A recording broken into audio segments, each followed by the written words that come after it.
कशाला आणलं इथं? कधी आलं हे पार्सल? आलं कधी? आता निवडणुका लागल्यावर ना. या जिल्हा परिषद आणि पंचायत समितीची मुदत संपली कधी? 2022 साली. ते जे उमेदवार अण्णा कदम आहेत ते आले कधी? 2026 साली. बरोबर आहे. जर इथं ओपन नसती पडली सीट तर आले असते काय होते?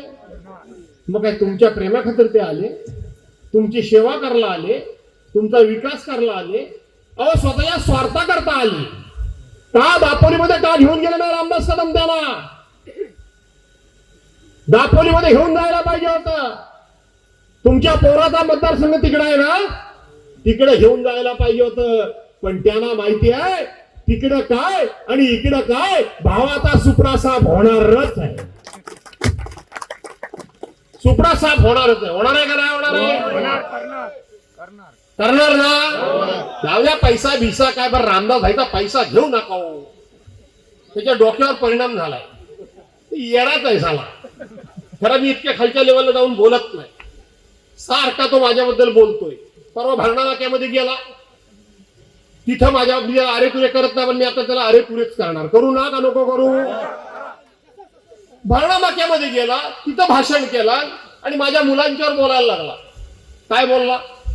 की ह्याची मुलं कॉन्ट्रॅक्ट घेतात आणि कॉन्ट्रॅक्ट घेऊन ते दिवस काम करतात आणि पैसे कमवतात. अरे वेळ. माझी मुलं कॉन्ट्रॅक्ट घेतात, मेहनत करतात, उन्हा तानामध्ये उभं राहतात. रस्त्यावर डांबराचा स्प्रे मारायचा असेल तर माझा जिल्हा परिषदेचा अध्यक्ष असलेला पोरगा आपल्या हातामध्ये गन घेऊन रस्त्यावर स्प्रे मारतो. चूक करतो? मी तुझ्यासारखा आमदार झालो, मंत्री झालो, पण पावसाळ्यात एकदा शेतीचा नांगर धरायला गेल्यानंतर मी नांगर धरतो. मी काय चूक करतो? मी चूक करतो काय? आमच्या संपूर्ण घराण्यामध्ये कुणी कॉन्ट्रॅक्ट घेतलं नाही. कशाला घेतील? साल्यानो हप्तेखोर तुम्ही. अरे हप्तेखोर तुम्ही. इकडची सभा मोठी आहे की तिकडची मोठी आहे मला माहित नाही. सगळं जिथं बोलतो तिथं प्रॉब्लेम होईल. कारण एक भाषण मला रामदास कदमासारखं दुसऱ्या ठिकाणी सारखं सारखं करायची सवय नाही. आणि म्हणून तुम्ही हप्तेखोर, हप्ते खाता. आणि दुसरी गोष्ट बायानो याचे पैसे घेऊ नका. आणि तुम्ही पण बाबूरावांनो घेऊ नका. आत्ताच सांगतो कसे पैसे कमवला ह्यानं. हप्ता मारता हप्ता आहे, पण स्वतःच्या पत्नीच्या नावानं असलेल्या बार मध्ये. ती माऊली कोणाच्या आगीत नाही, दुगीत नाही, कशातही कुठेही नसते. कुठेही नसते. तिच्या नावानं जो बार आहे त्या बार मध्ये हा काय करत होता माहितीये का तुम्हाला? हा बाया नाचवत होता. बरोबर आहे. हा छमछम छमछम करत होता. आणि तो छमछमचा पैसा आला की तो उडवायचा. लाज नाही वाटत तुला? आणि पोर सुद्धा तीच टीका करतो. अरे होय आम्हाला अभिमान आहे. आम्ही कष्ट करून, मेहनत करून, राबून जे पैसे आम्ही कमवतो ते आमच्या घामाचे कमवतो, हरामाचे कमवत नाही. उठ सूट आपलं आमच्यावर बोलायचं आम्ही दुर्लक्ष करतो. देवेंद्रजी काय माणूस आहे की साला कोण आहे काही समजत नाही. वास्तविक एवढ्या वेळा आमदार म्हणून निवडून गेला, इतके वर्ष आमदार राहिला, पक्षाचा नेता राहिला. प्रत्येकानं आपल्या मानात राहायला पाहिजे का नाही? आपल्या मानात राहिलं पाहिजे. आपण दुसऱ्यावर काय बोललं नाही पाहिजे. कधी कधी मोठ्या माणसाने आपल्यावर कोण बोलला तरी आपण दुर्लक्ष केलं पाहिजे. आपण दुर्लक्ष केलं पाहिजे तर आपला मोठेपणा टिकून राहतो. पण ह्याला विकृती आहे मला वाटतं. ते केशवराव भोसले वारले, ते केशवराव तेव्हा वाटतील ते ह्याच्यावर बोलायचे की नाही बोलायचे? हा पण त्यांच्यावर बोलायचा, ते पण बोलायचे. मी ह्या रामदास भाई ना काय जर तुम्हाला वाईट वाटलं, ह्यांच्यावर त्यांचं भारी प्रेम आहे. बिचाराला लय त्रास दिला आणि म्हणून ते बोलायचे, रामदास भाई बोलायचे. नंतर आता माझे बरेचसे मित्र तिकडे गेले. बरोबर आहे. माझे मित्र संजयराव कदम काय बोलायचे ते तुम्हाला माहितीच आहे. शशिकांत चव्हाण त्यांना सोडून गेले होते, ते पण त्यांच्यावर काय बोलायचे ते पण तुम्हाला माहिती आहे. शंकर कांगणे कधी इकडे येतात, संध्याकाळी तिकडे जातात, सकाळी इकडे येतात, इकडे आली की काय बोलतात, संध्याकाळी तिकडे गेली की काय बोलतात. हे सर्वांना माहिती की नाही? तुम्हाला माहिती आहे की नाही? कोण या माणसावर बोललं नाही हो? अरे आपण एवढ्या पदावर गेलो, आपला मान हा आपण राखायचा असतो. मान हा बांधवानो भगिनीनो मागून मिळत नसतो, तो आपल्या वागण्यानं आपण मिळवायचा असतो. लक्षात ठेवा. हा कुठेही गेला की नुसता दुसऱ्याच्या नावानं शिव्या, दुसऱ्याच्या नावानं शिव्या. तू त्या ठिकाणी बाया नाचवतोस, छमछम दास, माहित आहे का नाही? याचं नाव रामदास आहे, लायकीचं आहे. पण एवढ्या पदावर गेलेल्या माणसानं मान सन्मानात राहिलं पाहिजे. पण एक म्हण आहे ना, गाढवाला गुळाची चव काय, त्यातला प्रकार ह्याचा आहे. गाढवाला गुळाची चव कळणार नाही, त्याला उकिरडच फुंकलं पाहिजे. तसं चांगले विचार मांड, चांगली भाषणं कर, काहीतरी थोरा मोठ्यांचं चरित्र वाच, त्याच्याबद्दलचे दाखले समोरच्या लोकांना दे. शिवाजी महाराजांची उदाहरणं दे. शिवाजी महाराजांचं नाव घेतो आणि लोकांच्या आई बहिणी काढत असतो. जाणार आहे संध्याकाळी लोट्यामध्ये. ती अरुणाताई आंबरे आमची एवढी सत्शील बाई, सज्जन बाई, अतिशय मर्यादशीर बाई, घरंदाज बाई, तिला काल काय वाटेल ती शिवी यांनी जाहीर सभेत दिला. वाटेल ती शिवी का? तर ती तुमच्याबरोबर आली नाही म्हणून. अरे तुम्ही आहात तरी कोण? त्या बाईला वाटेल ती शिवी कशी देऊ शकता?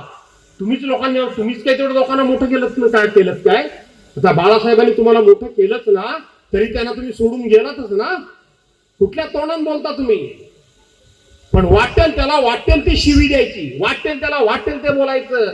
ह्याला मी अमुक केलं, त्याला मी तमुक केलं, त्याला मी तमुक केलं, असं बांधवानं भगिनीनं नसतं. आपल्याला सुद्धा कोणीतरी मोठं होण्याकरता हात दिलेला असतो. लक्षात ठेवा. आज आपण मोठेपणी चालायला लागतो, पण ज्या वेळेला आपण रांगत असतो, आपण ढोकऱ्याने जात असतो, आपल्याला उभं राहायचं असतं, लहान बाळाला त्याला पाऊल टाकत चालायचं असतं, त्यावेळेला कुणीतरी त्याच्या करंगलीला आधार द्यावा लागतो. त्याच वेळेला तो चालायला शिकतो. हे लक्षात ठेवा. आज हे तुमच्याकडे एक एक मत मागायला इथं आलेत, एक एक मत मागायला आलेत. जर का ह्यांनी उमेदवारी अर्ज भरला नसता तर समोरचा माणूस बिनविरोध झाला असता की नसता? झाला असता ना. त्याच्या पैशाला घाबरून, त्याच्या दादागिरीला घाबरून. आता दादा कसला? रामदास भाई काय दादा आहे? साला मांजर ते काय दादा आहे तो?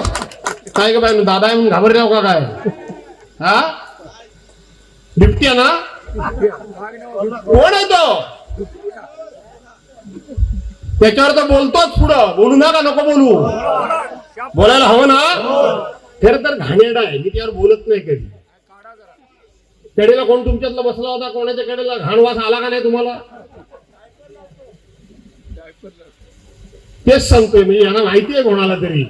बहुतेक माझ्या जुन्या मित्राला भेटून आलेले दिसत आहेत.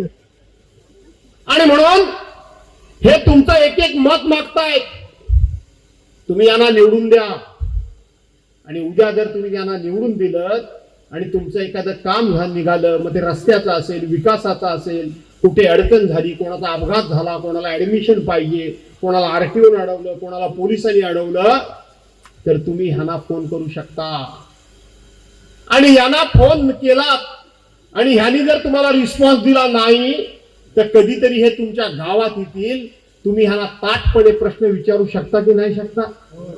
अरे बशीर भाई, तुम्हाला आम्ही तेव्हा आमची मतं दिली आणि अडचणीच्या वेळेला तुम्ही आमच्या उपयोगी पडलात नाही. बोलाल की नाही बोलाल? बोलू शकाल की नाही बोलू शकाल? एखादं काम केलं नाही तर जाब विचारू शकाल की नाही शकाल?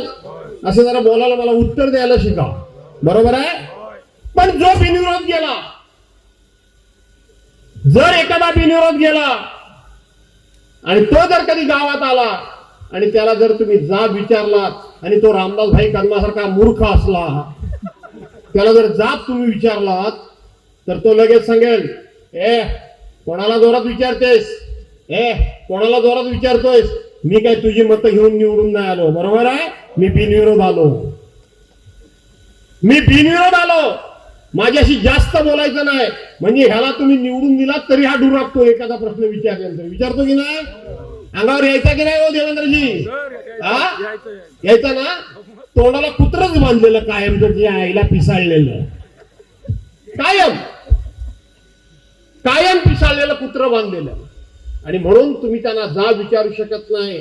डॉक्टर बाबासाहेब आंबेडकरांच्या घटनेमध्ये आणि एका मतामध्ये ताकद किती आहे ते मी तुम्हाला समजावून सांगण्याचा प्रयत्न करतोय. रामदास कदमाच्या भाषणात तुम्हाला हे कधी ऐकायला मिळणार नाही.